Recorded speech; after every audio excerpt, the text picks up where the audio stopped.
सा मार्ग? क्या हिंदू जाति जिसने नक्षत्रों को संज्ञा दी, वो हिंदू जाति जिसने सागर की छाती पर पत्थरों को तैराया, इतना गौरव रखने वाली हिंदू जाति, उसका स्वाभिमान धुआं बनकर उड़ेगा? ये वेदना में से राष्ट्रीय स्वयंसेवक संघ का जन्म हुआ। प्रचारकों ने अनवरत अपने जीवन को आहूत किया।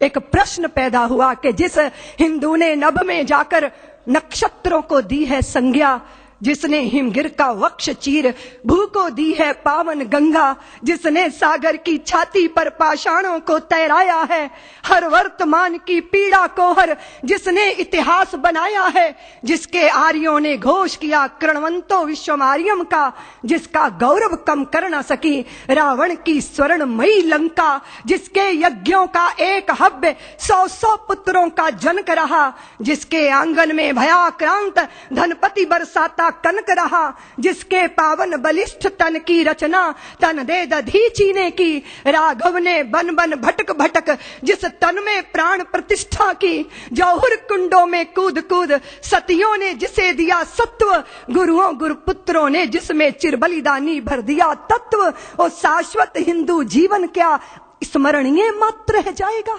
इसकी पावन गंगा का जल क्या नालों में बह जाएगा? इसके गंगाधर शिव शंकर क्या ले समाधि सो जाएंगे? इसके पुष्कर इसके प्रयाग क्या गर्त मात्र हो जाएंगे?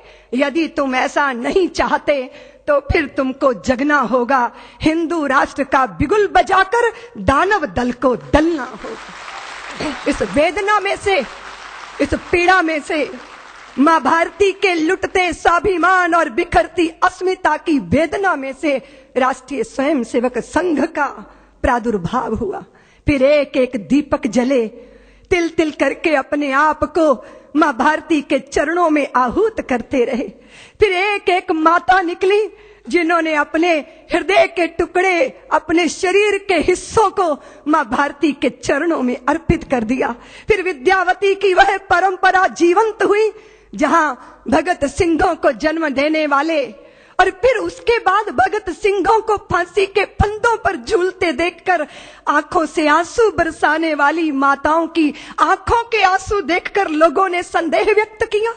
विद्यावती को यही तो कहा था कि आप अपने बेटे की, पुत्र की शहीदी पे रोती हो, इतनी कमजोर मां हो। तो विद्यावती ने कहा, मैं अपने पुत्र की शहीदी पे नहीं रो रही, अपनी कोख पे रो रही हूं। कदाचित मेरी कोख ने एक और भगत सिंह को जन्म दिया होता तो मैं उसको भी देश के चरणों में अर्पित कर देती। फिर देश के अंदर तांता शुरू हुआ। माताओं ने अपने हृदय के पुष्प मां भारती के चरणों में अर्पित करना प्रारंभ किया।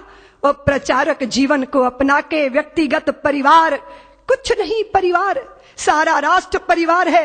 अगर अपने भी साथ छोड़ देंगे तो चिंता मत करना, देश तुम्हारा परिवार है, तुम्हारा कुटुंब है। ये भावना और ये उत्कट भावना प्रचारक के जीवन का संबल बनती